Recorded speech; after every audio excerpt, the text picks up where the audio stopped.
enako no kucuramirwa byagwera abatura barweyeshera omuwodi yacyabandara nyuma y'umushinja kucumika umuriro na petroli akosya omukazi we n'omwana bona bakaferaho.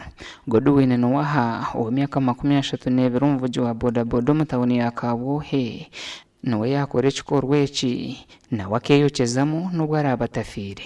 Imwe mwareba television bakugira ngo abantu nibabita omuri Shema district tikugira ngo haro bakutanga nanka nakayundo ngo bamwite ninga iron bars emitahingwa no nibitandikira butikiza no mumaka then bizamu amataka then orangunanka bamwisire so turuzingira abantu bingi muri Shema abwo butishirizana omumaka kibari kweta domestic violence narugura haro mshije abenda inda kweyita ntekateka ekiresere eki n'obutekerezana omumaka konka nishaba nitwabakyara twareba ngo ibintu byatubakari ukwate ibintu byawo bugenzere usige omushiija omukayi kandi nimwe abashiija nimbashaba yo wareba n'omukazi wawe omutekerezana omukazi mubintu jirotiro kutahuwanyu inje kwijana kwihayo.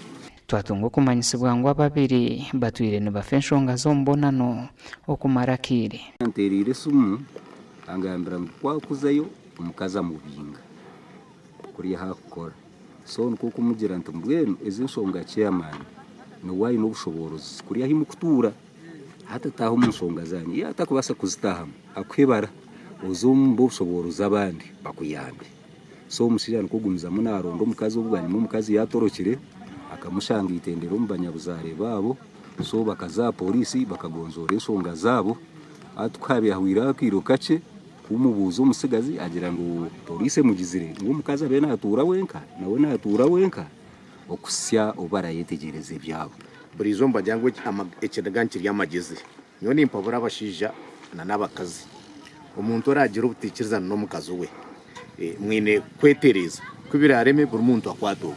Polisi kwatanise n'abatura batwarana waho mu irwaro rya Kabuhe Health Center yakana kutunga obujanjabi kandi kutwamuhikaho atiyo yatugira ngo omukazi wa yeyokeze. Namba mwisi ya muryango fana kujanye ko omukazi wanje kasanga nawe yari imbere.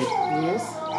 Munyura mutera munaka muryango omukazi mutera muryango ngo hanze.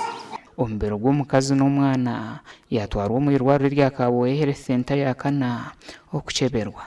Gashakwa Onesimus Ndianabo na Mike Watwachire.